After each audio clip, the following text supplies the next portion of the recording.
আলহামদুলিল্লাহ আল্লাহ রাব্বুল আলামিনের কাছে শুকরগুজার হচ্ছি যে আল্লাহ রাব্বুল আলামিন আমাদেরকে সৈয়দুল আইয়াম জুমার দিনে আল্লাহ রাব্বুল আলামিনের ঘরে আমাদেরকে আগে ভাগে আসার বসার তৌফিক, যোগ্যতা, সুস্থতা, মন মানসিকতা, পরিবেশ পরিস্থিতি দান করলেন। সে আল্লাহ রাব্বুল আলামিনের কাছে আমরা কৃতজ্ঞ হচ্ছি। আল্লাহ রাব্বুল আলামিনের কাছে আমরা আল্লাহ পাকের শেখানো বাক্যে কালেমাতুর শুকর আদায় করছি। সকলে পড়ছি আলহামদুলিল্লাহ। দরুদ এবং সালাম বর্ষিত হোক মানবতার মহান মুক্তির দূত আকায়ে নামদার তাজেদারে মদিনা আপনার আমার প্রিয় রাসূল জনাবে মুহাম্মদুর রাসূলুল্লাহ সাল্লাল্লাহু আলাইহি ওয়াসাল্লামের প্রতি। সম্মানিত হাজিরিন, আজকের জুমা পর্ব এই সংক্ষিপ্ত সময়ে সংক্ষিপ্ত অধিবেশনে আমরা মূলত তিনটি দিক থেকে সংক্ষিপ্ত কথা শুনব। এর একটি দিক হচ্ছে অতীতের যত কিতাব ছিল এই কিতাবগুলিতে আমাদের নবী করিম সাল্লাল্লাহু আলাইহি ওয়াসাল্লামের ব্যাপারে এবং তার কি গুণাগুণ বলা ছিল, এবং নবীজির আগমনের পরে সাহাবীদের পরবর্তী প্রজন্ম, বিশেষ করে তাবেঈ যারা, তারা কিভাবে নবী করিম সাল্লাল্লাহু আলাইহি ওয়াসাল্লামের 5টি গুণকে নিজেদের জীবনে ধারণ করেছিলেন। সাথে সাথে সূরা তাগাবুনের একটি আয়াতের আলোকে রাসূল সাল্লাল্লাহু আলাইহি ওয়াসাল্লামের অনুসরণ এবং মুমিনদের বিপদের ব্যাপারে আল্লাহর পক্ষ থেকে যে সান্ত্বনার বাণী, সে বিষয়ের উপরে সংক্ষেপ কিছু কথা আমরা শোনার জন্য চেষ্টা করব। যে কথা শুনব সে কথাগুলি শুনে আমাদেরকে আমল করার তৌফিক যেন আল্লাহ দান করেন। আপনাদেরকে সিরা পাঠের জন্য 1 মাসের একটা প্রজেক্ট দেওয়া হয়েছিল, সেটার কিন্তু আজকে 19 দিন পার হয়েছে। আপনারা অনেকে ভুলে গেছেন, আর 11 দিনের মতো আছে। যে কোনো একটি বই আপনারা ওয়াদা করেছিলেন যে আপনারা এই বইটি শেষ করবেন। সুতরাং আগামী জুমার পরেই সে বিষয়ে কিন্তু আপনাদের থেকে ইন্টারভিউ নেওয়া হবে। যারা এখনো আপনারা এ বিষয়ে গড়িমসি করছেন, দায়িত্ব নিয়ে যে কোনো একটা সিরা পাঠ করে শেষ করার জন্য অনুরোধ করছি আপনাদেরকে। প্রিয় ভাইয়েরা, প্রথমে আমি আজকে আপনাদের কাছে কোরআনুল কারীমের 64 নম্বর সূরা তাগাবুনের 12 নম্বর আয়াতে কারিমা এবং তার পরের অংশ 2টি আয়াত তেলাওয়াত করেছি। এই আয়াতে কারিমা এত পাওয়ার, এত ওয়েট, এই আয়াতে কারিমা এত মহত্ব, এত বড়ত্ব, যদি সামর্থ্য থাকতো পুরা পৃথিবী প্রত্যেকটি ঘরে এই আয়াতে কারিমা ঈমানদার যারা তাদের ঘরে লটকায় দিতে পারলে ঈমানদাররা তার প্রতিদিনের যাবতীয় শক্তির উৎস আল্লাহ রাব্বুল আলামিনের কালামের যে নূর, ওই নূর এই আয়াত দ্বারা তাদের ঘরে তারা উদ্ভাসিত করে ফেলতে পারে। আল্লাহ রাব্বুল আলামিন বলছেন তাবৎ পৃথিবীর মানুষের দিকে তাকায়া, মা আসাবা মিন মুসিবাতিন ইল্লা বিইজনিল্লাহ। দুনিয়ায় তোমাদের কত ধরনের বিপদ হয়, কত ধরনের অসুস্থতা আসে, কত ধরনের সমস্যায় তোমরা জর্জরিত হয়ে যাও। চলতে ফিরতে বিপদ, রিজিকের টানাটানি, নানান ধরনের পরীক্ষা। আল্লাহ রাব্বুল আলামিন বলছেন দুনিয়ার মানুষ আশ্বস্ত হও, আমি রব তোমাদেরকে জানালাম তোমরা যত ধরনের বিপদের মধ্যে নিমজ্জিত হও, পতিত হও, আল্লাহ রাব্বুল আলামিনের জ্ঞানের বাইরে কোনোটি নয়। রব্বুল আলামিন তুমি যে বিপদের মধ্যেই পতিত হও, যেখানেই তোমার বিপদ হোক, যেই ধরনের মুসিবতই তোমাদের উপরে আসুক, আল্লাহ বলছেন ইল্লা বিইজনিল্লাহ, রবের নির্দেশনার বাইরে কিচ্ছুই নাই। আল্লাহ রব্বুল আমিনের নির্দেশনার মধ্যে, আয়ত্তের মধ্যে সেইটা।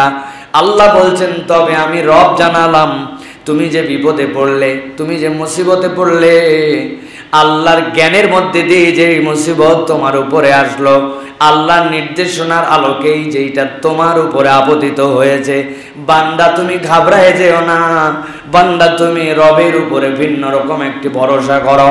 আল্লাহ বলছেন ওয়া মাইয়ুমিন বিল্লাহি ইয়াহদি কলবাহু, আল্লাহ বলছেন তবে জেনে রাখো যে আল্লাহতে বিশ্বাস করে আল্লাহ তার অন্তরকে হেদায়েত দিয়ে দিবেন।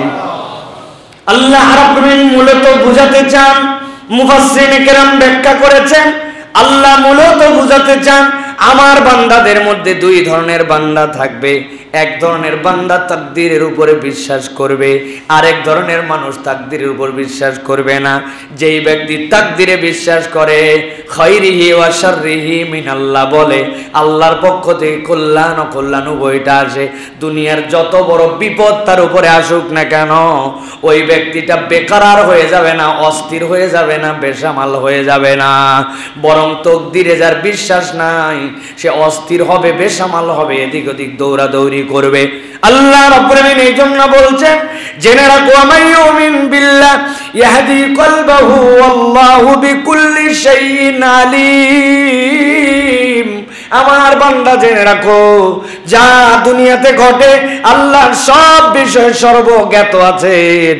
অতএব আল্লাহর কথা এইটা প্রমাণ করে যে তাকদীরে বিশ্বাস করে আল্লাহর প্রতি ঈমান আনবে, যত বড় বিপদ হোক না কেন বিপদ যিনি দিয়েছেন উদ্ধার করানোর জিম্মাদারিও সেই আল্লাহ। একবার গভীরভাবে কথার মধ্যে ঢোকেন, নিজের হৃদয় দিয়ে উপলব্ধি করেন আপনার অফিসে আপনাকে নিয়ে সমালোচনা করে, বেতনটা ম্যানেজার কি কারণে যেন বন্ধ করে রেখেছে, ওই অফিসের বেতন বন্ধ করার রুল, ওই অফিসের আপনার যে দায়িত্বের রুল সবগুলি প্রতিষ্ঠানের মালিক যে তার নখদর্পণে সেই এই রুল প্রণয়ন করেছে, আপনার উপরে অ্যাপ্লাই করেছে ম্যানেজার, আপনার উপরে অ্যাপ্লাই করেছে আপনার সুপারভাইজার। কিন্তু আপনার যিনি মালিক, যিনি ও আইনের প্রণেতা, যেই আইনের বলে ম্যানেজার সুপারভাইজার আপনাকে দেখভাল করে আপনাকে বিভিন্ন ধরনের মনে হচ্ছে আমার জন্য কষ্টের বিভিন্ন উপলক্ষ তৈরি করে দিচ্ছে, ওই অফিসের মালিক আপনাকে ডেকে বলতেছে বেটা ম্যানেজারও আমার অধীনে, তত্ত্বাবধায়ক আমার অধীনে, সুপারভাইজারও আমার অধীনে, আইনও আমি নিজে বানাইছি, তুমি চিন্তা করে না মুসিবত আসুক তাদের কাজ তাদেরকে করতে দাও, আর দেখে নিব আমি যেহেতু অফিসের কর্মকর্তা, যদি কোনো কর্মকর্তার উপরে অফিসের মূল মালিক, প্রতিষ্ঠানের মূল মালিক এই কথা বলে, তাহলে ওর নিচের লোক যা যাই করুক না কেন ওই লোকের জন্য কোনো ভয় পাওয়ার কারণ আছে? বুঝে থাকলে বলেন ভয় পাওয়ার কোনো কারণ আছে না।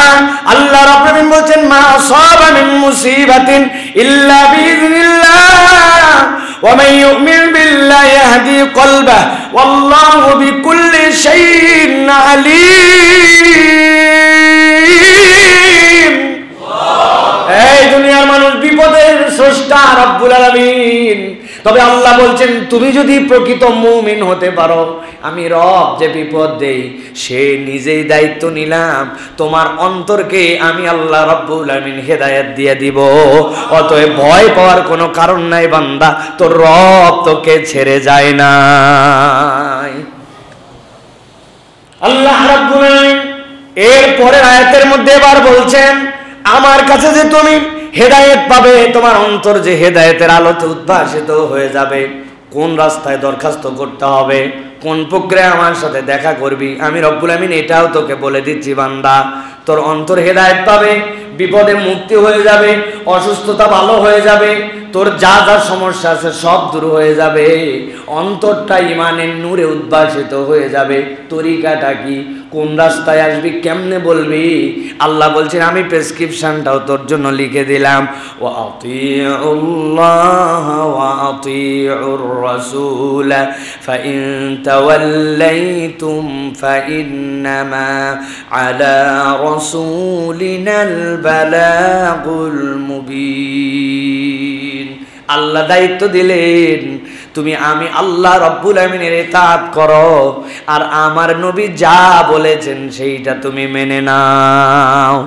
আমার নবী তোমার জন্য যে প্রেসক্রিপশন দিয়েছেন, যেমনে দোয়া করতে বলেছেন, যেমনে আল্লাহর দিকে চলতে বলেছেন, মুফাসসিরিনে কেরাম দুনিয়ার সব মুফাসসির একমত হয়েছেন আতিউল্লাহ ওয়া আতিউর রাসূল মানে ইবাদত হবে আল্লাহর, কিন্তু নবীজি যে পথ পদ্ধতি দেখায় গেছেন ওইটাই আপনাকে অনুসরণ করতে হবে।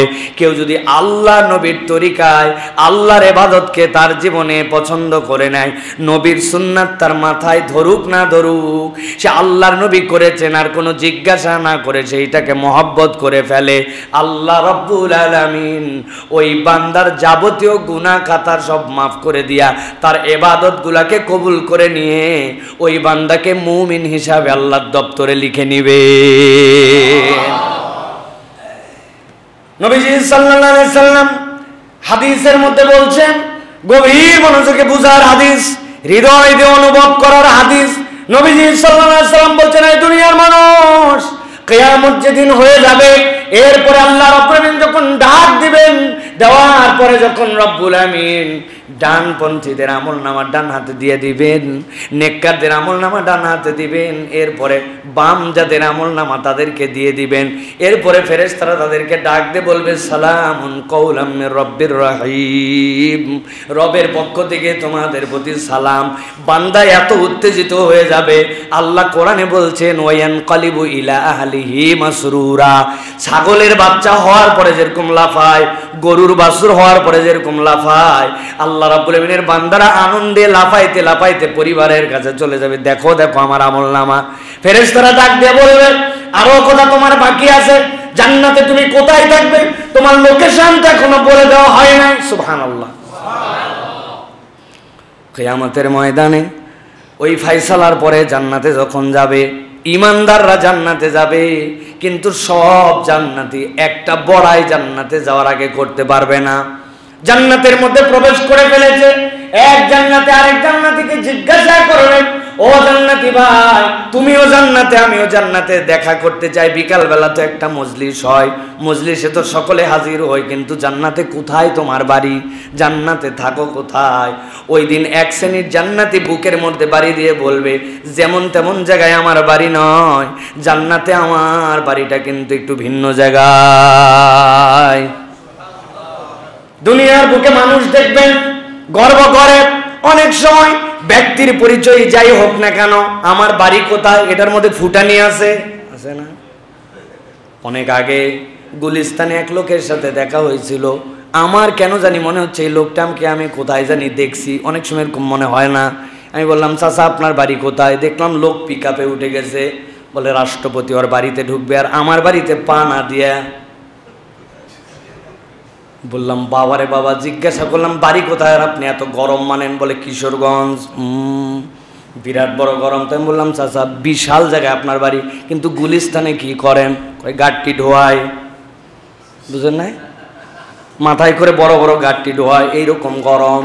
আরেকজনের সাথে আরিচা ঘাটে দেখা হয়েছে, চাচা আপনার বাড়ি কোথায়? কয় স্বরাষ্ট্রমন্ত্রী ওর বাড়িতে ঢুকবে আর আমার বাড়ির আঙ্গিনায় পা না দিয়ে সম্ভব?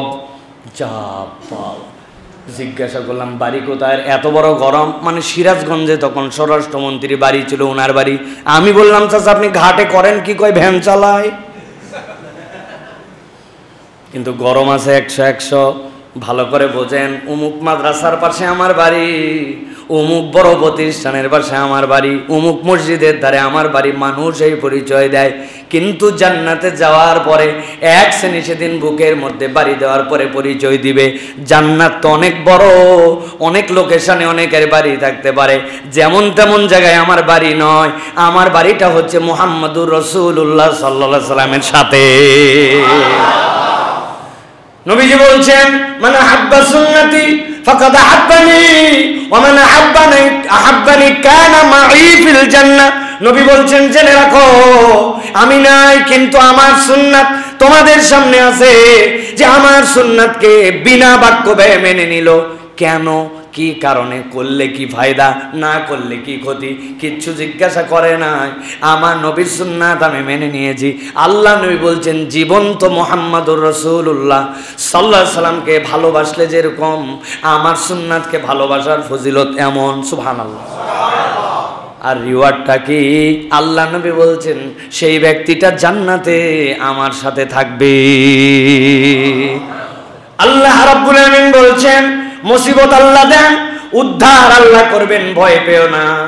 তবে তরিকাটা বলে দিলাম, ওয়াতিউল্লাহ ওয়াতিউর রাসূল, আল্লাহ এবং তার রাসূলের ইতাআত করো। ফাইন তাওয়াল্লাইতুম, তবে জেনে রাখো, মনে করতেছো বাবা নবীর অনুসরণ করা লাগবে, করলে নবীর মর্যাদা বাড়বে, আল্লাহর অনুসরণ করা লাগবে, আল্লাহর বোধহয় ঠেকা পড়ে গেছে দলে লোক বাড়ানোর জন্য।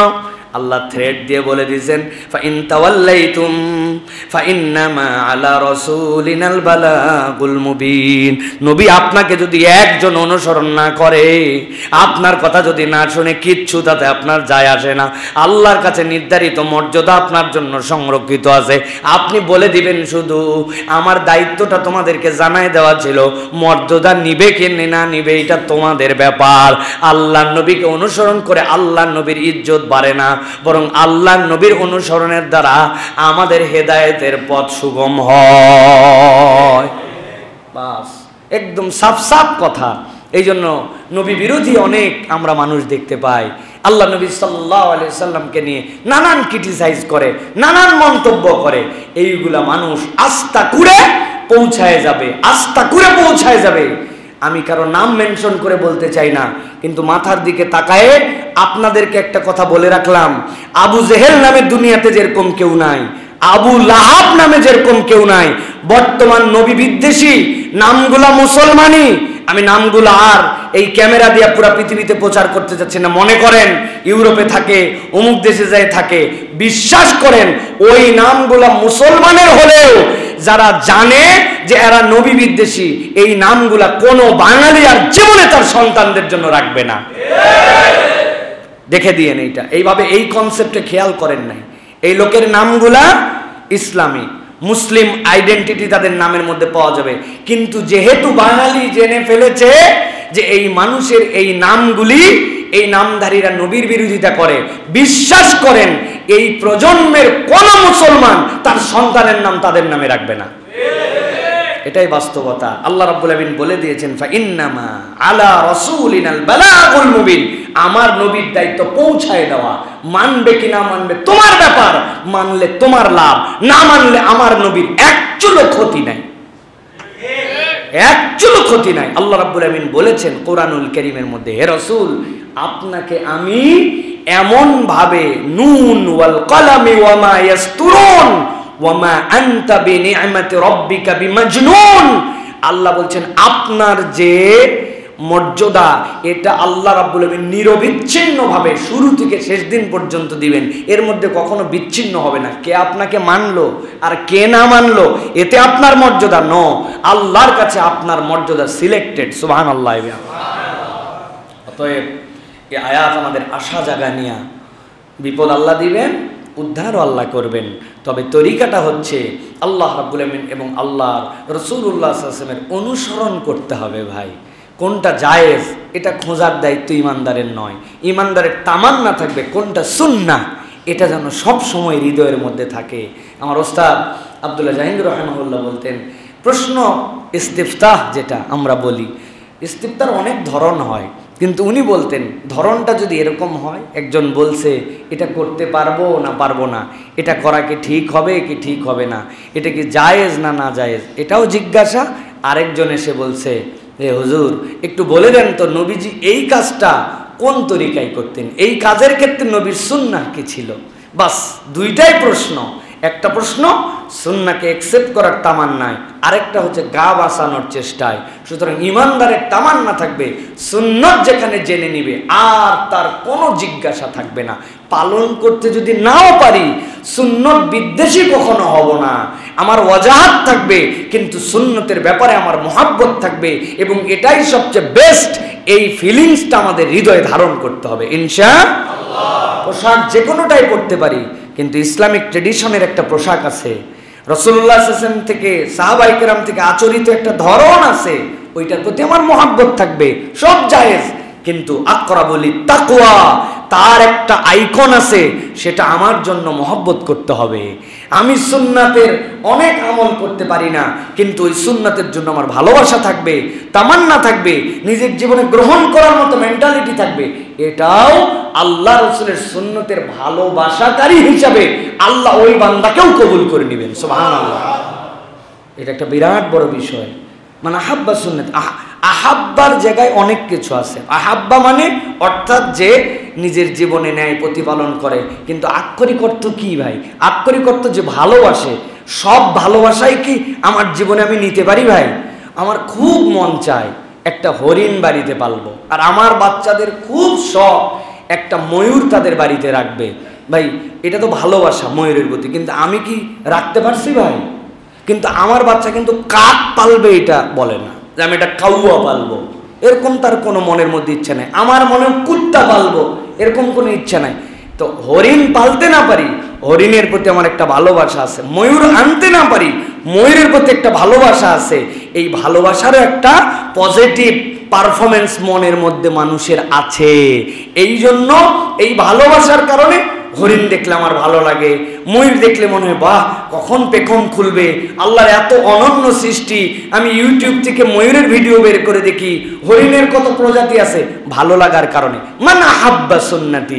অতএব পালন করতে না পারলেও সুন্নতের প্রতি মহাব্বত, যারা সুন্নত পালন করে তাদের প্রতি মহাব্বত, এটাও নবী করিম সাল্লাল্লাহু আলাইহি ওয়াসাল্লামের প্রতি মহাব্বত। সুবহানাল্লাহ। এটা ফিল করেন। অনেক লোক আছে এই জন্য নবীওয়ালা, এই চরিত্রওয়ালা এই মানুষদেরকে দেখতে পারে না। এই জন্য অনেকে বলে নবীওয়ালার বিরোধিতা মানে আল্লাহ রসুলের বিরোধিতা। এই কথার যৌক্তিকতা এই জায়গায়। অতএব আমরা কখনো যেন এরকম আচরণ না করি এবং আল্লাহর উপর থেকে কখনো ভরসা না হারাই। আল্লাহ যেন কবুল করবেন, আল্লাহুম্মা আমিন। প্রিয় ভাইয়েরা, এবার আমরা দুটো বিষয়ের কথা বলবো। নবী করিম সাল্লাল্লাহু আলাইহি সাল্লামের চরিত্রের যে দিকগুলি অতীতের কিতাবের মধ্যে ছিল। আল্লাহ কোরআনে বলেছেন আগে পূর্ববর্তী যত কিতাব ছিল সব কিতাবের মধ্যে আল্লাহ রাব্বুল আলামিন মুহাম্মদ সাল্লাল্লাহু আলাইহি ওয়াসাল্লামের পরিচয় উপস্থাপন করেছেন। আমরা এটা মোটা দাগে জানি, তাই না ভাই? কিন্তু আজকে একটু ভিন্নভাবে স্পেসিফিক জানবো যে নবীর কোন চরিত্রের কথা আল্লাহ রাব্বুল আলামিন অতীতের কিতাবেও বলে দিয়েছিলেন। প্রিয় ভাইয়েরা, ইহুদিদের বিজ্ঞ আলেম হযরত আব্দুল্লাহ ইবনে সালাম, নবী করিম সাল্লাল্লাহু আলাইহি ওয়াসাল্লামের বিখ্যাত সাহাবী, কিন্তু ইহুদিদের পণ্ডিত ছিলেন আব্দুল্লাহ ইবনে সালাম। নবী করিম সাল্লাল্লাহু আলাইহি ওয়াসাল্লাম যখন মদিনায় আসলেন, মদিনার মানুষরা তাকে পাণ্ডিত্যের কারণে খুব শ্রদ্ধা করত। ইহুদিদের বিশাল আলেম আব্দুল্লাহ ইবনে সালাম রাদিয়াল্লাহু তাআলা আনহু তখন ঈমান আনেন নাই। নবীজির কাছে আসছেন, আসার পরে বলছেন ইয়া মুহাম্মদ, ইয়া আবুল কাসিম, ইন্নী আসআলুকা, আমি আপনাকে প্রশ্ন করব তিনটি। এই তিনটি প্রশ্নের উত্তর আপনাকে দিতে হবে, যেহেতু আপনি রসুল দাবি করে মদিনায় আসছেন। নবী করিম সাল্লাল্লাহু আলাইহি ওয়াসাল্লাম বলেন নাম, বলো। নবী করিম সাল্লাল্লাহু আলাইহি ওয়াসাল্লামকে আব্দুল্লাহ ইবনে সালাম জিজ্ঞাসা করতেছেন, এক নম্বর, কিয়ামত অতি সন্নিকটে নিকটে এসেই পড়ছে, এইটা আমি কোন আলামত দেখে বুঝবো? দুই নম্বর জিজ্ঞাসা আপনার কাছে, পৃথিবীতে সন্তান হয়, এই সন্তানগুলি কেউ বাপের মতো দেখতে হয়, কেউ মায়ের মতো দেখতে হয়।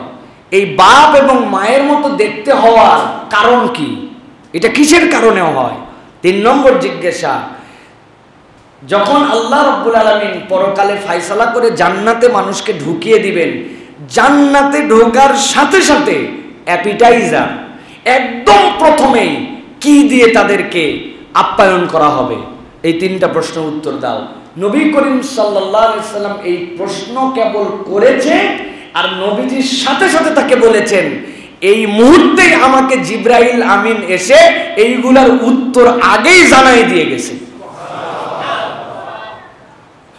নবীজি সাল্লাল্লাহু আলাইহি ওয়াসাল্লাম আব্দুল্লাহ ইবনে সালাম যখন জিজ্ঞাসা করলেন, বলেন ইয়া রাসূলুল্লাহ, কিয়ামত অতিশয় নিকটে আসার আলামত কি? জান্নাতের প্রথম আতিথ্যতা কি হবে? পিতা মাতার সন্তান আকৃতিতে আসার সূত্রটা কি হবে? নবী বললেন জিবরাইল আমাকে জানাই দিয়ে গেছে। এই জ্ঞান আমার নিজের পক্ষ থেকে নয়, এই জ্ঞানটা আল্লাহ রাব্বুল আমিন আমাকে জানিয়েছেন। নবীজি উত্তর দিলেন, ও আব্দুল্লাহ ইবনে সালাম, জেনে রাখো, যখন কিয়ামত অতি সন্নিকটে অনেক আলামত প্রকাশ প্রকাশ পাবে, কিন্তু শেষ আলামত হবে এমন একটা আগুনের স্ফুলিঙ্গ বের হয়ে যাবে, ধোঁয়া কুণ্ডলি পাকায়া আগুনটা মানুষকে দাবড়াইতে শুরু করবে। আগুন দাবড়ায়া মানুষকে পূর্ব থেকে পশ্চিমের দিকে নিয়ে যাবে। বুঝে ফেলবে কিয়ামতের সিঙ্গার বাঁশি আর অল্পক্ষণ বাকি আছে। এইটাই হবে কিয়ামতের অতি সন্নিকটের আলামত। 2 নম্বরে, তুমি জিজ্ঞাসা করেছ জান্নাতে যাওয়ার পরে অনেক খাবার দেওয়া হবে। আল্লাহ কোরআনেও বলেছেন সেই জায়গাতে তোমাদের জন্য ফল দেওয়া হবে। ওই ফলগুলি তোমাদের জন্য বিভিন্ন ধরনের স্বাদের হবে। কিন্তু জান্নাতে ঢোকার পরে অ্যাপিটাইজার প্রথমেই কোন খাদ্য দিয়ে তাকে আপ্যায়ন করা হবে? নবীজি বললেন এটা দুনিয়ার মতো নয়, তবে আল্লাহ রাব্বুল আমিন মাছ রাখবেন একটা, ওই মাছের কলিজার ছোট্ট ছোট্ট টুকরা দিয়া জান্নাতীদেরকে প্রথম আল্লাহ আপ্যায়ন করাবেন। এরপরে তার 3 নম্বর প্রশ্ন, ও মুহাম্মদ সাল্লাল্লাহু আলাইহি ওয়াসাল্লাম বলুন, পৃথিবীতে নারী পুরুষের আমাদের সন্তানদের যে আকৃতি হয়, এই আকৃতি হওয়ার ক্ষেত্রে এইটার সূত্রটা কি? নবীজি বললেন স্বামী স্ত্রী যখন মিলন হয়, এরপরে যখন তাদের সন্তান উৎপাদনের জন্য আল্লাহর পক্ষ থেকে বাইনাস সুলবি ওয়াত তারাইব, এই বীর্য যখন রেহেমের দিকে যায়, যদি নারীর ওই ক্ষেত্রে মিলনের আধিক্যতাটা বেশি থাকে, আল্লাহ তাহলে সন্তানের আকার আকৃতি চেহারার ধরনটা নারীর দিকে ধাবিত করেন। আর পুরুষের এই ক্ষেত্রে যদি আধিক্যতা থাকে, আল্লাহ তার চেহারার সাথে ছেলেদের চেহারাকে আল্লাহ বাপের সাথে মিল করে দেন। এই কথা শুনে আব্দুল্লাহ ইবনে সালাম 1 সেকেন্ড দেরি করে নাই, লাফ দিয়ে উঠে নবীকেও বলতে পারে নাই, নিজেই বলেছে আশহাদু আল্লা ইলাহা ইল্লাল্লাহ, আমি সাক্ষ্য দিচ্ছি আল্লাহ ছাড়া কোনো মাবুদ নাই, আর তিনি আপনাকে রাসূল হিসেবে প্রেরণ করেছেন। অতীতের যত কিতাব ছিল, এই যে কিতাবগুলি, যেই কিতাবগুলির মধ্যে নবী করিম সাল্লাল্লাহু আলাইহি সাল্লামের এই চরিত্রগুলা বলা ছিল, তারা বলছেন এই যে মানুষটি, যেই মানুষটি এই কথা বললেন, আমি সাক্ষ্য দিচ্ছি এই কথা এমনি এমনি কোনো মানুষ বলতে পারে না। এই কথাগুলির প্রমাণ আছে। ইমাম বাগাবী তার নিজ সনদে কাব ইবনে আহবার থেকে বর্ণনা করছেন। তিনি বলছেন রাসূলুল্লাহ সাল্লাল্লাহু আলাইহি সাল্লাম শেষ নবী হিসেবে যে দুনিয়ায় আসবেন, আমরা তাওরাত কিতাবের মধ্যে নবীর নির্বাচন এবং তার চরিত্র এবং তার উম্মতের চরিত্রের ব্যাপারে 13টা গুণাগুণ আমাদের কাছে প্রকাশিত ছিল। আল্লাহর নবী যখন মদিনায় এসেছেন, যাদেরকে সাথে নিয়ে এসেছেন আর যারা প্রথম আল্লাহর নবীর হাত ধরে ঈমান এনেছে, আমরা যারা তাওরাত বিষয়ে পণ্ডিত ছিলাম, আমরা তৎক্ষণাৎই 13টা চরিত্র আল্লাহর নবী এবং সাহাবীদের মধ্যে পেয়ে গেছি। সুবহানাল্লাহ। 1 নম্বরে ইমাম বাগাবী বলতেছেন, আহবার রাদিয়াল্লাহু তাআলা বলছেন 1 নম্বরে নবীজির চরিত্র কি ছিল গভীরভাবে বুঝেন। এইটা আমাদের কিতাবে নয়, আল্লাহ অতীতের কিতাবে তাদেরকে জানিয়ে রেখেছেন। 1 নম্বর চরিত্র ছিল নবীজি সাল্লাল্লাহু আলাইহি সাল্লাম কঠোর মেজাজের লোক হবেন না। মেজাজি মানুষ, বেয়াদব মানুষ অনেক সময় হয়ে যায়, তার মেজাজের কারণে মানুষের কাছে তার আদব লেহাজ থাকে না। 1 নম্বর নবীজি সাল্লাল্লাহু আলাইহি সাল্লাম মেজাজি মানুষ নন। 2 নম্বরে নবী করিম সাল্লাল্লাহু আলাইহি সাল্লাম কখনো বাজে বক্তাও হবেন না, আর বাজে কথাও তার মুখ দিয়ে বের হবে না। সুবহানাল্লাহ। 3 নম্বরে তিনি বলছেন মন্দের প্রতিশোধ কখনো নবী সাল্লাল্লাহু আলাইহি সাল্লাম মন্দ দিয়ে কখনো গ্রহণ করবেন না। তাওরাত কিতাবে লেখা আছে 4 নম্বরে নবীজির চরিত্র হবে তিনি ক্ষমা করা পছন্দ করবেন এবং অজুহাত খুঁজে খুঁজে মানুষকে ছেড়ে দিবেন। সুবহানাল্লাহ। দোষ তালাশ করে না, অজুহাত খুঁজে ছেড়ে দেয়। 5 নম্বরে জন্ম তার মক্কায় হবে আর হিজরত তার হবে তাইয়েবাই তথা মদিনার দিকে তিনি হিজরত করবেন। আল্লাহ এরকম ডিটেলস করে করে আমাদের কিতাবের মধ্যে এটা লিখেছেন। এরপরে বলছেন 6 নম্বর তার উম্মতের একটা বৈশিষ্ট্য আল্লাহ তাওরাতে বলেছেন, তার উম্মত হবে হাম্মাদিন। তারা বিপদ আপদ মুসিবত না কেন, তার উম্মতের বৃহৎ অংশ সব সময় আল্লাহর কৃতজ্ঞতায় থাকবে। সুবহানাল্লাহ। আল্লাহ রাব্বুল আলামিন এরপরে 7 নম্বরে বলতেছেন তার উম্মতের বৈশিষ্ট্য হবে উপর দিকে যখন উঠবে তখন তারা তাকবীর বলতে বলতে উঠবে। 8 নম্বরে সূর্যের ছায়ার দিকে তারা লক্ষ্য রাখবে। এইটার ব্যাখ্যায় তিনি বলছেন সূর্যের ছায়া মানে কি? ঘড়ি। সূর্যের ছায়া মানে তাদের টাইম জ্ঞান থাকবে। সালাতের ব্যাপারে তারা বড় বেশি টাইমওয়ালা হবে। 9 নম্বরে তিনি তহবন পরবেন। আল্লাহ নবী সব সময় সেলাই ছাড়া লুঙ্গি পরতেন এবং আল্লাহ নবী সাল্লাল্লাহু আলাইহি সাল্লামের উম্মতেরও সামগ্রিক বৈশিষ্ট্যে এই লুঙ্গি পরাটা হচ্ছে উম্মতে মুহাম্মদের একটা আলামত। নবীজি সাল্লাল্লাহু আলাইহি ওয়াসাল্লাম তহবন পরতেন, সেলাই ছাড়া লুঙ্গি। এটাই পয়গম্বরের বৈশিষ্ট্য হবে। 10 নম্বরে ওযুর পাত্র দিয়ে তার হাত সব সময় পরিষ্কার থাকবে। তার মানে তাদের শরীয়তে এমন বিধান থাকবে, অন্য কোনো উদ্দেশ্যে হাত পরিষ্কার করার নিয়ত না থাকলেও তাদের ওযুটাই হবে তাদের হাত পরিষ্কার করার মাধ্যম। সুবহানাল্লাহ। এরপরে তিনি বলতেছেন 11 নম্বর হবে তাদের আজান হবে উচ্চকিত। তাদের যে আহ্বান হবে সে আজানটা হবে উচ্চকিত, লাউড স্বরে এটা আসমানে মুখরিত হবে। 12 নম্বরে যুদ্ধের কাতার তাদের হবে নামাজের মতো সোজা। এত বেশি সোজা তারা গুরুত্ব দিবে। নবীজি সাল্লাল্লাহু আলাইহি ওয়াসাল্লাম যুদ্ধে যখন যেতেন তার হাতে যে তীর থাকতো, অনেক সাহাবী বলতেছেন কাতার সোজা করার সময় এমনভাবে নবীজি সামনের দিকে সোজা করতেন, কারো যদি পেট আগায় থাকতো মনে হতো যেন পেট ফুটা হয়ে যাবে। তিনি বলছেন এটা তোমাদের কথা নয়, এটা তাওরাতের মধ্যে লেখা ছিল। 13 নম্বরে রাতের তিলাওয়াত এবং জিকির হবে নবী করিম সাল্লাল্লাহু আলাইহি ওয়াসাল্লামের মধুমক্ষিমার মতো শব্দে। গুঞ্জরণ একটা থাকবে কিন্তু চিৎকার থাকবে না। এইটা হবে নবী এবং নবীওয়ালাদের চরিত্র। হযরতে কাবে আহবার বলতেছেন এই চরিত্রগুলির কথা আল্লাহ তাওরাত কিতাবে লিখে রেখেছিলেন, আর আমরা আমাদের পয়গম্বর আসার সাথে সাথে এই চিহ্নগুলা দেখে ফেলেছিলাম। এই জন্য আল্লাহ যাদের কপালে হেদায়েত রেখেছিলেন কোরআনের কাছে যাওয়া লাগে নাই, তাওরাত দিয়ে ওই মানুষরা ঈমান এনে ফেলেছিল। সুবহানাল্লাহ। মানে নতুন কিতাবে আসতেই হয় নাই, তার আগেই আল্লাহ রাব্বুল আলামিন তাদের ঈমানে উদ্ভাসিত করে দিয়েছিলেন। অতএব এই গুণাগুণ, এই চরিত্র যেইগুলি ওই তাওরাতের মধ্যে লেখা ছিল, আমরা এখন এই যুগে কত অবস্থায় আমরা নিজেদেরকে নিমজ্জিত করেছি একটু ভেবে দেখেন। আমাদেরকে দেখে কি কেউ ঈমান আনবে ভাই? মনে হয় এখন আমরা বলি কোরআন পড়ে ইসলাম জেনে, হ্যাঁ, তারপরে এই যুক্তি শুনে মানুষ ঈমান আনতেছে আমরা বলছি, তাই না? কিন্তু এই যে চরিত্রগুলোর কথা, এই চরিত্রগুলোর জন্য কোরআন পড়তে হয়েছে। তারা আবু বকর রাদিয়াল্লাহু আনহুকে দেখছে, তারা নবীজিকে দেখেছে, তারা দেখছে এই মানুষগুলো কমল চরিত্রের, বাজে কথা বলে না, বদরাগী নয়। এই মানুষগুলো রাত্রে সালাতে দাঁড়ায়, এই মানুষগুলার গুঞ্জরণ, এই মানুষগুলোর আচার আচরণ অনন্য। অতএব প্রিয় ভাইয়েরা, আমরা নিজেদেরকে পরিবর্তন যদি করতে চাই তাহলে আমাদের নিজেদের খুলুসিয়াতের জায়গায় পরিবর্তন আনতে হবে। আমাদের খুলুকি সুন্নাতগুলি আমাদের হৃদয়ে ধারণ করতে হবে ভাই।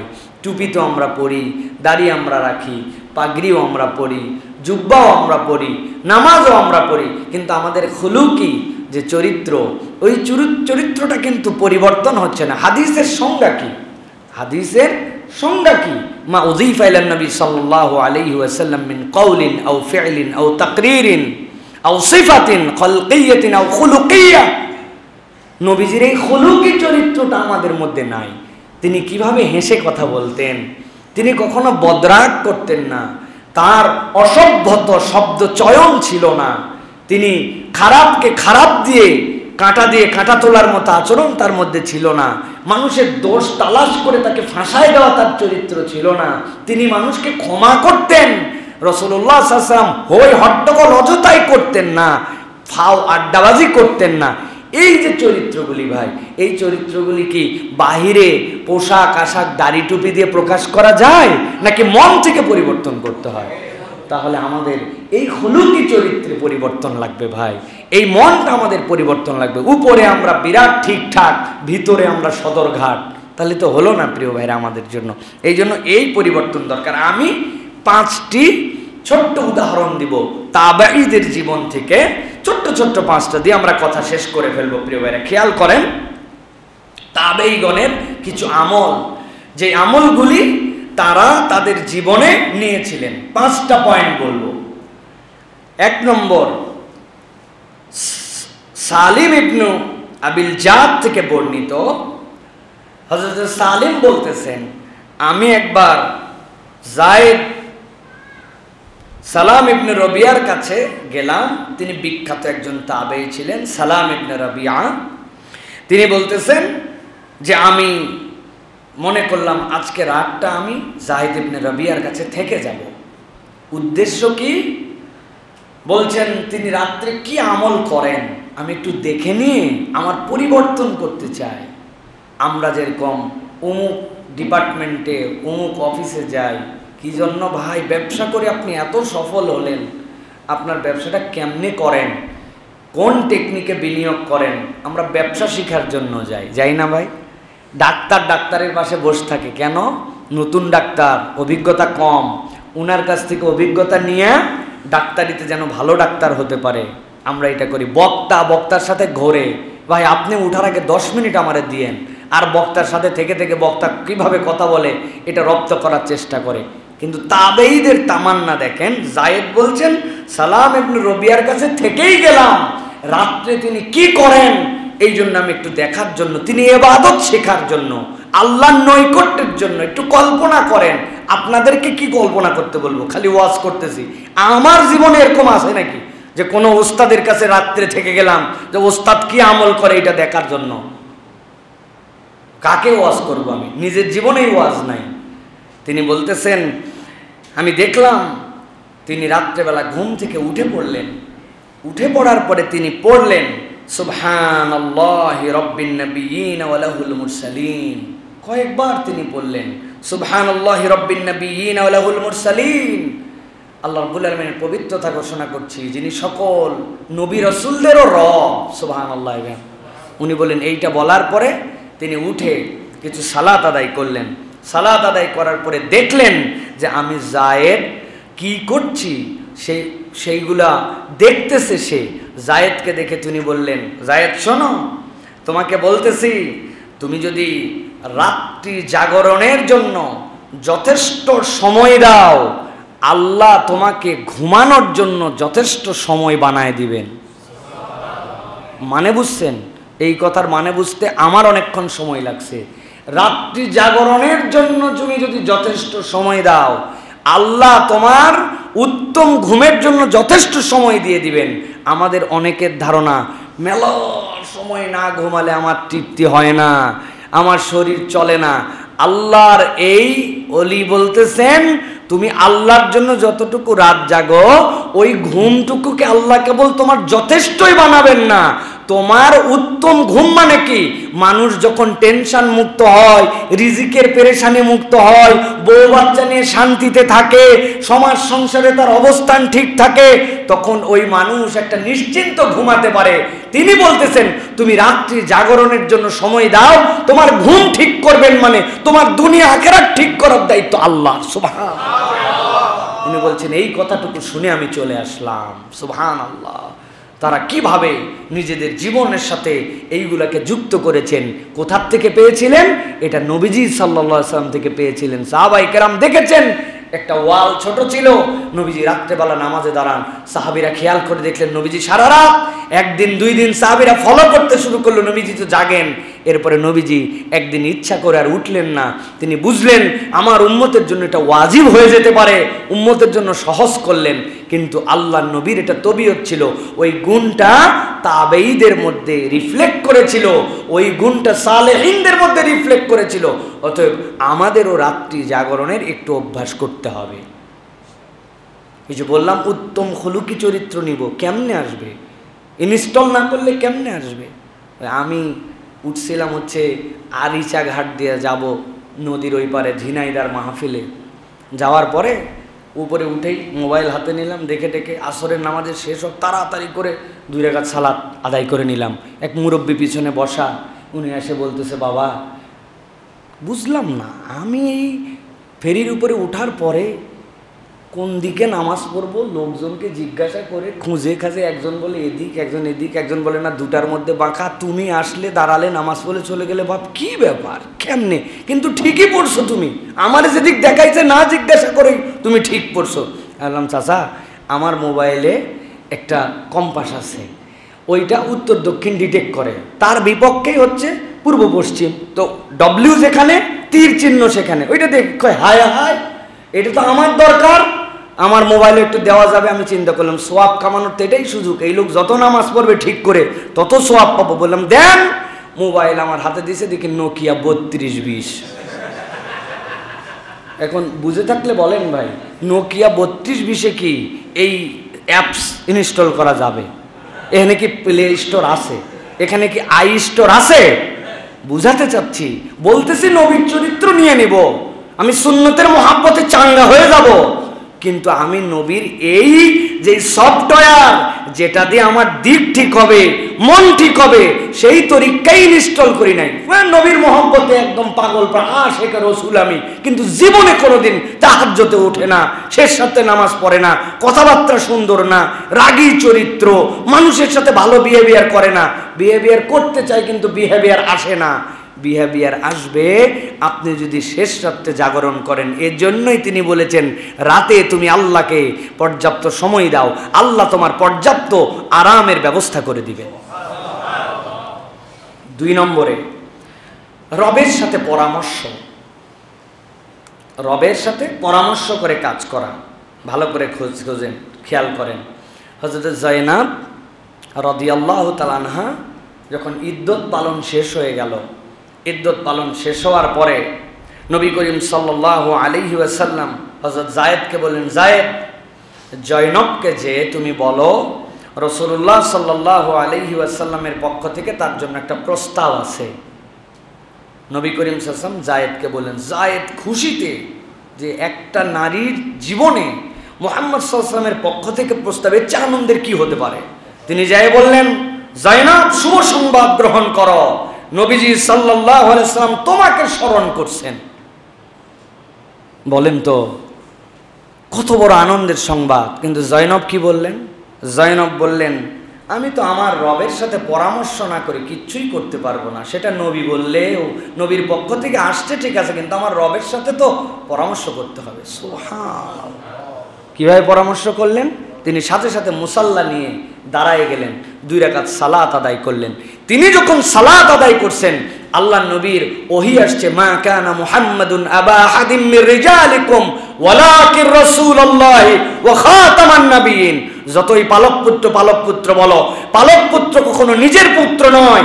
আল্লাহর শরীয়ত কিয়ামত পর্যন্ত মানুষের মধ্যে প্রতিষ্ঠিত করার জন্য নবী, এই বিবাহের ঘটক আল্লাহ, আল্লাহ বিবাহের প্রস্তাব দিয়েছেন, নবী স্বয়ং যায়েনবের কাছে চলে আসছেন। সুবহানাল্লাহ।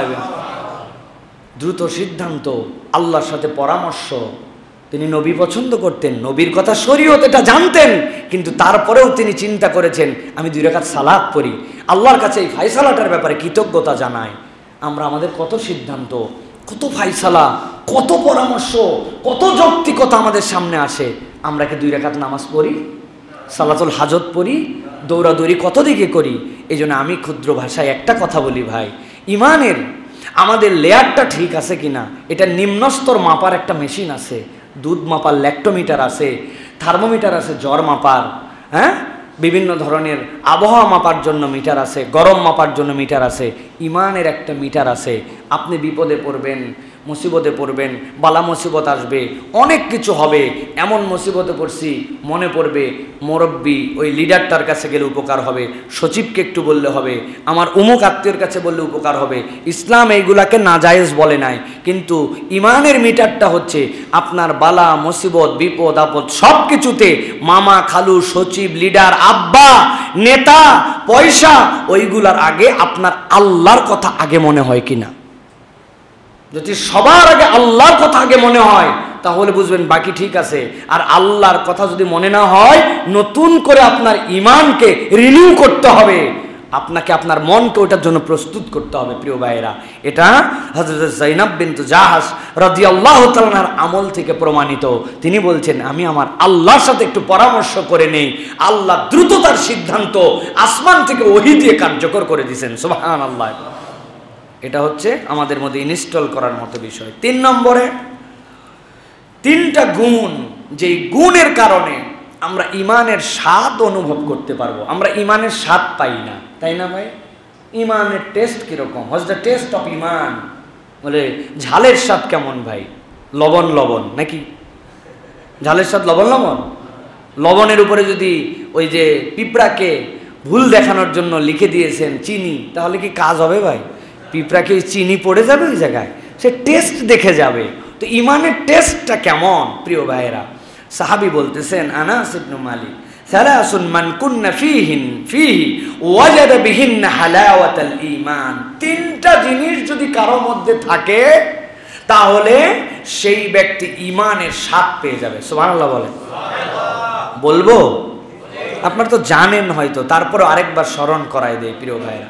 হযরত আনাস বলছেন, ঈমানের স্বাদ যদি কেউ পেতে চায়, আমার নবীজি বলছেন 3টা গুণাগুণ যদি তার মধ্যে থাকে, সে ঈমানের স্বাদ পেয়ে যাবে। সালাসাতুন মান কুন্না ফিহি ওয়াজাদা বিহিন্না হালাওয়াতাল ঈমান।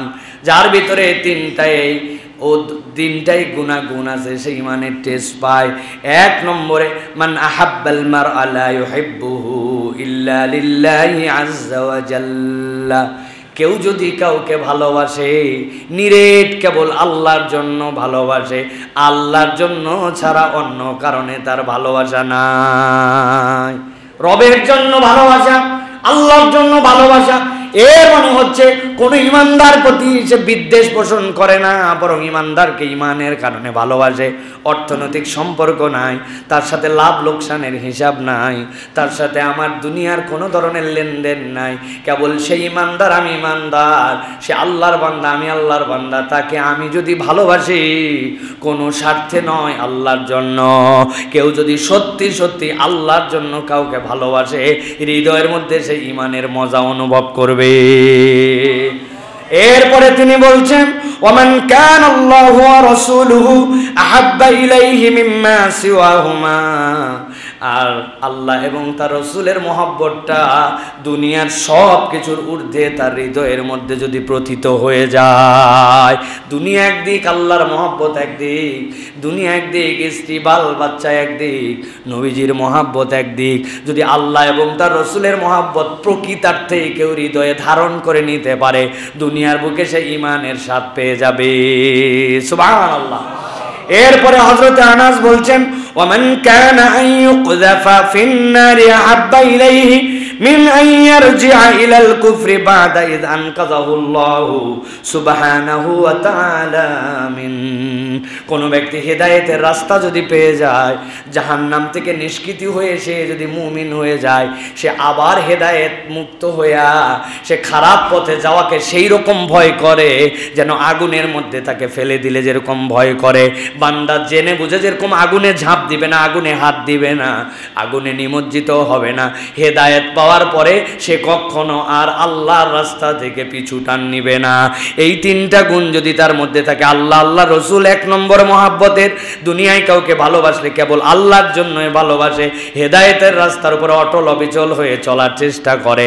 এই 3টা জিনিস যার মধ্যে আছে, সে তার চলাফেরায় আল্লাহর দ্বীন আর ঈমানের ভালোবাসাটা অন্তরে অনুভব করবে। সুবহানাল্লাহ।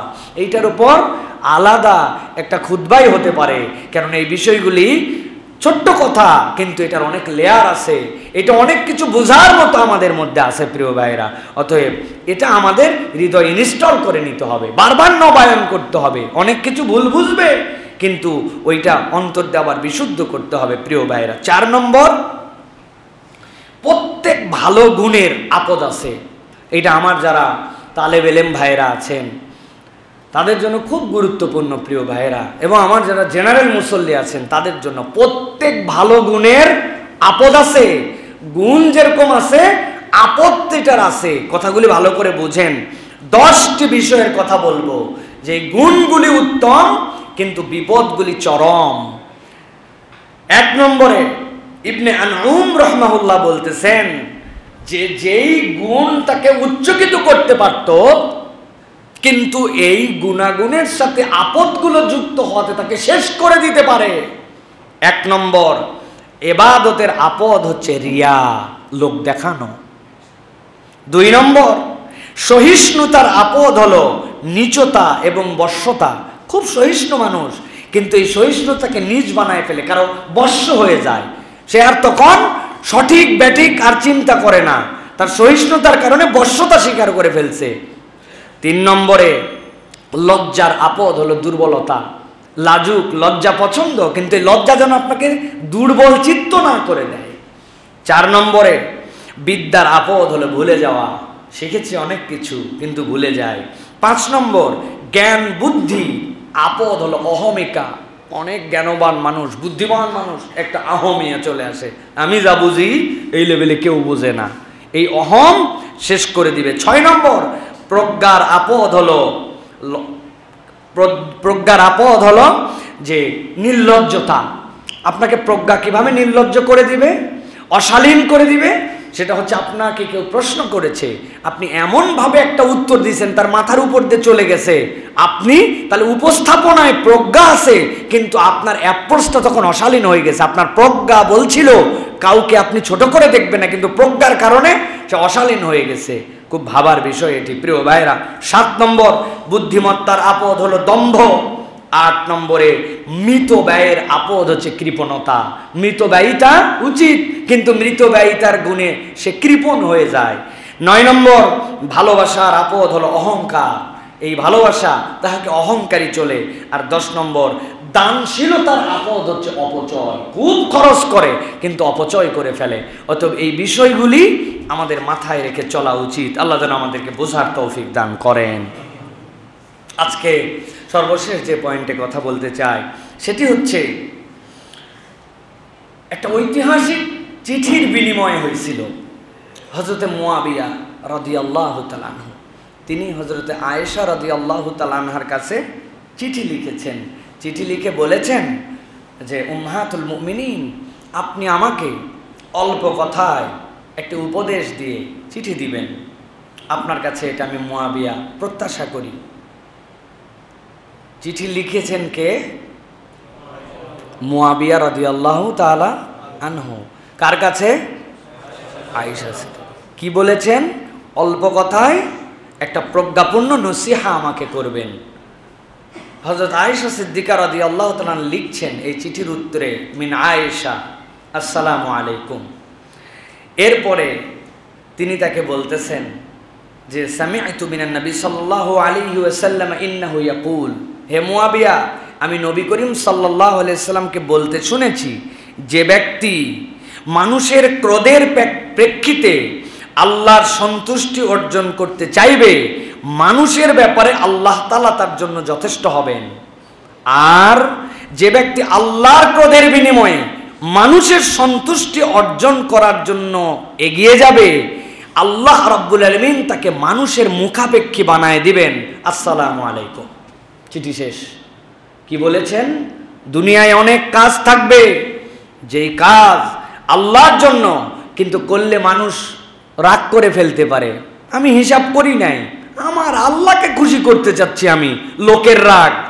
আল্লাহ বলতেছেন নবীর মাধ্যম দিয়ে, আয়েশা রাদিয়াল্লাহু চিঠি লিখে জানাচ্ছেন, আপনার যদি ইন্টেনশন এমন হয়, তাহলে মানুষকে আল্লাহ রাব্বুল আলামিন আপনার বশীভূত করে দিবেন। আর আপনি যদি আল্লাহর ক্রোধের বিনিময়ে মানুষের সন্তুষ্টি অর্জন করতে চান, এমন আইন, এমন কাজ, এমন কথা শরীয়তে ছাড় দিয়ে দিচ্ছেন, আপনি মানুষ যেন হ্যাপি হয়, এই জন্য এরকম কাজ করতেছেন। একজন এসে বলছে এই প্রোগ্রাম করা যাবে কিনা, যেটা ইসলামের সাথে যায় না। আপনি চিন্তা করছেন জনগণের প্রত্যাশা, মানা করে দিলে আমার জনপ্রিয়তা কমে যাবে। আল্লাহর নবীর পক্ষ থেকে আয়েশা বলছেন, আল্লাহ মানুষের মুখাপেক্ষী তোমাকে বানায় দিবেন। ছোট্ট কথা, কি ডেঞ্জারাস কথা বলে দিয়েছেন। অতএব আমাদের টার্গেট থাকবে আল্লাহকে সন্তুষ্ট করা। মানুষের মালিক আল্লাহ, আল্লাহ রাব্বুল আলামিন মানুষকে আমাদের তখন মুখাপেক্ষী বানাবেন। আর আল্লাহর অসন্তুষ্টিতে মানুষকে খুশি করতে চাইলে ওই মানুষকে তো খুশি করা যাবেই না, ওই মানুষের দ্বারস্থ আল্লাহ আমাদেরকে বানায় দিবেন। আল্লাহ যেন আমাদেরকে হেফাজত করেন, বলেন আল্লাহুম্মা আমিন। প্রিয় ভাইয়েরা, আজকে অনেকগুলি কথা অনেকভাবে বলেছি, ভালো করে এটার একটা সামারি ছোট্ট একটা নবীজির মোজেজা দিয়ে শেষ করি। এক বেদুইন আবু জেহেলের কাছে এসে উট বিক্রি করছে। আবু জেহেল তো পাওয়ারফুল লোক, টাকা দিবে সন্ধ্যাবেলা বলছে, ধানাই পানাই টাকা দেয় না। বেদুইন তো নির্বিকার, আমার এইটুকুই সম্পদ, গ্রাম থেকে আসছি, আমার উট নিয়ে দেয় না। চিৎকার করে খানায় খাবার পাশে দাঁড়িয়ে বলেছে, কে আছে যে আমার টাকাটা উদ্ধার করে দিবে? নবীজি পাশ দিয়ে যাচ্ছিলেন, জিজ্ঞাসা করেছেন কি বিষয়? সকালে আমার উট নিয়েছে, এই যে এই বাড়ির লোক। নবী তো বুঝছেন এটা আবু জেহেল, টাকা দেয় না, আমার টাকাটা একটু নিয়ে দিবে। বলে চলো আমার সাথে। নবীজি যাচ্ছেন, আশপাশ থেকে সকলে তাকায় দেখতেছে, খেলা জমবে। আল্লাহ নবী যার সাথে এত দুশ্মনী চলতেছে, সে যাচ্ছে টাকা উদ্ধার করতে, মজা আজকে হবে। আর এইটাকে একদম একটা ছিন্ন মানুষ, যার পক্ষে দাঁড়ানোর কেউ নাই, মুহাম্মদ তারে নিয়ে যাচ্ছে। দরজায় ডাক দিছে, মান আনতা? আনা মুহাম্মদ। দরজা খুলছে, দরজা খোলার পরে বলতেছে কি বিষয়? যারা দূর থেকে তারা দেখতেছিল, তারা বলতেছে আবু জেহেলের চেহারা এমন বিবর্ণ হলো, মুহাম্মদকে দেখে আমরা চিন্তা করছিলাম বার হয়ে শুরু হবে, দেখি বিবর্ণ। বলে কি বিষয়? বলে এই লোকের উট নিচ্ছে। হ্যাঁ হ্যাঁ হ্যাঁ নিচ্ছি। টাকা দিচ্ছ না যে? বলছে দাঁড়াও দিচ্ছি। লোকজন বলতেছে কি আশ্চর্য, মনে হলো অবুঝ শিশুর মতো টাকা এনে দিয়ে দিল। আর ওই বেদুইন নবীকে বলল, মোহাম্মদ তুমি আমার অনেক বড় উপকার করছো, ধন্যবাদ, বলে চলে গেল। নবীও চলে গেল। আবু জেহেল খানিকক্ষণ পরে বের হওয়ার পরে বলল, টাকা দিবে না বলে গরম দেখায় গেলে কোন বাপের বেটা আছে টাকা উদ্ধার করবে? বললো কোনো বাপের বেটাই গেল না, যেটা গেল তোমার সবচেয়ে শত্রু, তার সামনে তুমি শিশু বাচ্চার মতো টাকা দিয়ে দিলে। বলে থামো। মুহাম্মদ সাল্লাল্লাহু আলাইহি ওয়াসাল্লাম যখন আমার সামনে আসছে, দেখি তার মাথার উপর দিয়ে এমন একটা উট, যেই উটের মাথাও দেখতে পাই না, গর্দানও দেখতে পাই না, দাঁতও নাই মনে হয়, কিন্তু উটের অবয়ব নিয়ে দাঁড়ায় আছে। শুধু মনে হচ্ছিল আমি যদি একবার শুধু বলি আমি উট কিনি নাই, বলার সাথে সাথে আমাকে গিলে খেয়ে ফেলতো। বেটা তুমি দেখো নাই, আমি দেখছি এমন জিনিস, মাগ নাই, আমি এত ভয় পাই নাই। সুবহানাল্লাহ। নবী চলে গেছেন, কিন্তু নবী করিম সাল্লাল্লাহু আলাইহি ওয়াসাল্লাম একটা আদর্শ স্থাপন করে গেছেন। আপনি যদি মাজলুমের পক্ষে থাকেন, আপনি যদি জালেম না হন, আপনাকে আল্লাহ রাব্বুল আলামিন গায়েবী নুসরত দিয়ে মুহাম্মদ সাল্লাল্লাহু আলাইহি ওয়াসাল্লামের উম্মত হিসেবে আপনাকে বিজয়ী করবেন। খবরদার কখনো কোনো জালেমের পক্ষে নেবেন না, কখনো না। মাজলুমের সহযোগী না হতে পারি, জালেমের সহযোগী হব না। কখনো কোনো জালেমের সহযোগী হবেন না। এটা আপনাকে শপথ নিয়ে চলতে হবে, এটা উম্মতে মুহাম্মাদের বৈশিষ্ট্য। আপনি যদি এই গুণাগুণ অর্জন করেন, আল্লাহ আপনাকে বিজয়ী বানাবেন, রব্বুল আলামিন আপনাকে বিজয় দিবেন। অতএব অনেক ধরনের জুলুম, অনেক কিছু চলে, এগুলোর থেকে আমাদের নিজেদেরকে বাঁচায় রাখতে হবে। প্রিয় ভাইয়েরা, আল্লাহ আমাদেরকে তৌফিক দান করেন।